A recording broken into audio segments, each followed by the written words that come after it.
While we've been enjoying some dry days to kick off the spring season, forest fires have become a problem once again in some areas. This weekend, crews in Rockcastle and Estill counties battled fires. Adam Berniston talked to officials about restrictions in place for the spring forest fire season. So far during this spring forest fire season, the Kentucky Division of Forestry say they've already dealt with about double the amount of forest fires they did compared to this time last year. And they're reminding everyone that there's no burning between 6 a.m. and 6 p.m. This past weekend, the Division of Forestry reported 23 forest fires across the state. One was in Estill that burned roughly 4 acres of land, and then another in Rockcastle County that ended up destroying a small outbuilding near a home. According to the Kentucky Division of Forestry Director Brandon Howard, there have already been over 380 fires this year compared to 250 saw at the same time last year. And while it's always important to be mindful any time of the year when burning, the spring fire season does bring burn bans. Fires within 150 feet from the woods, they should wait until after 6 p.m. to burn those. And the reason is that the humidity is typically higher in the evening hours and they're less likely to spread. Now, the good news for many areas is that we do have rain coming in for the middle of this week. That should dampen those fire chances, but not everyone will see the same rainfall across our region. So forest fire season is still important even as rain moves into the forecast. In Frankfort, I'm meteorologist Adam Berniston, WKYT. The spring forest fire season continues until April 30th. Restrictions will remain in place prohibiting burning between 6 a.m. and 6 p.m. A missing persons case in Floyd County is now a murder investigation, and one of the people investigators believed to be involved is behind bars. Paul Sester was reported missing in January, last seen near Prestonsburg, so the Floyd County Sheriff's Office began investigating, which led to Knott County, where they found James Pratt a few weeks ago. Pratt was arrested on weapons charges and has been held in jail since then. Last week, the discovery of Sester's body in Johnson County gave the department evidence to charge Pratt with murder.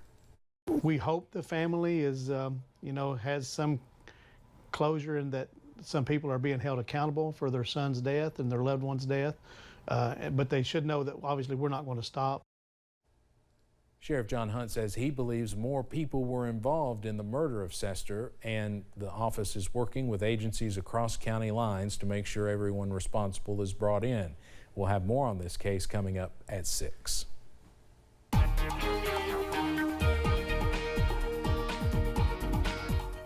You saw it behind Adam there a little bit earlier. He was in central Kentucky, but a similar story there to what we've been dealing with here, which is beautiful conditions as we've gone through the day today.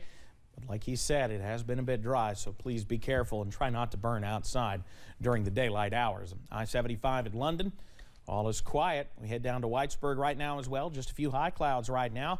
68 that we're checking in right now, so not feeling too bad. But like we were talking about, that dew point of 28 means we don't have a lot of moisture in the air, so it doesn't take much to get those fires started, so please be careful out there. Satellite and radar trying to watch a few high clouds scoot in from the south and west. We're going to continue to see that happen as we head through the overnight hours, but we do stay dry as we head through the remainder of tonight and really through much of the day tomorrow, but then things start to change as we head towards the middle of the week. So keep that WYMT weather app handy. Well, of course, you should always keep it handy. But as we head outside tonight, upper 30s with clouds on the increase for that overnight low. So a little on the chilly side tonight.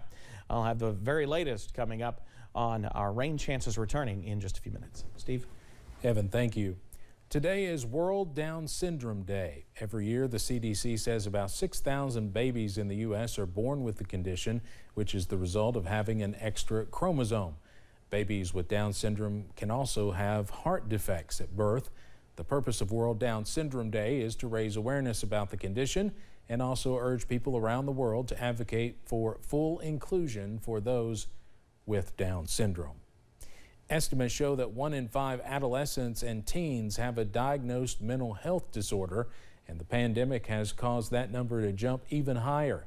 CBS's Bradley Blackburn has the story of a Virginia teen who got help for her depression and is now working to help others.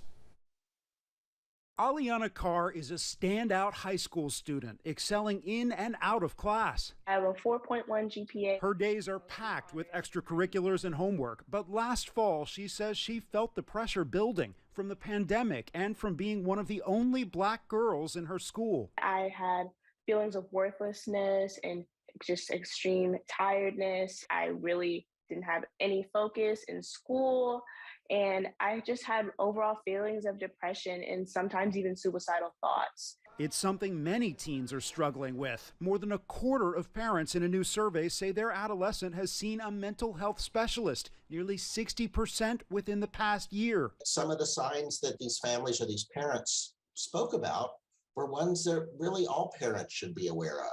And that includes excessive worry or anxiety, decreased interactions with family or friends, increased moodiness, drop in grades, a change in sleep or eating patterns. Dr. Gary Freed is co-director of the poll, which also finds many parents encountered barriers, including long waits for appointments and finding a provider who takes their insurance. These difficulties really highlight the strain of our current mental health system. Aliana learned about the symptoms of depression online and reached out to a trusted teacher and her mom. You found that therapy made a big difference.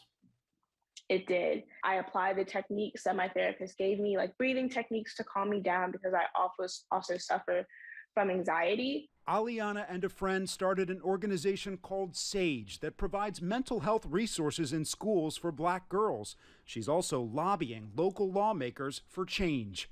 Bradley Blackburn, CBS News.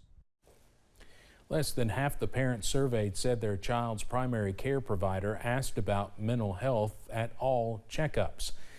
Researchers say parents should speak up at those visits if they have any concerns. The FBI announced it will not be releasing quarterly crime data for the final 3 months of 2021. The move will add to the void in reliable data on crime as the nation looks to fight growing gun violence.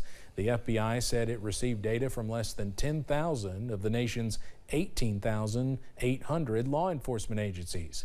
That falls under the 60% threshold the agency says it needs to release data trends by region and aggregate population groups. Agencies are not required to submit data to the FBI, and many do not participate. Coming up on First at 4, is this the farm of the future? How vertical farming could change the way we eat. And changes are on the way as we head into the later parts of this work week. I'll have the very latest coming up on the way.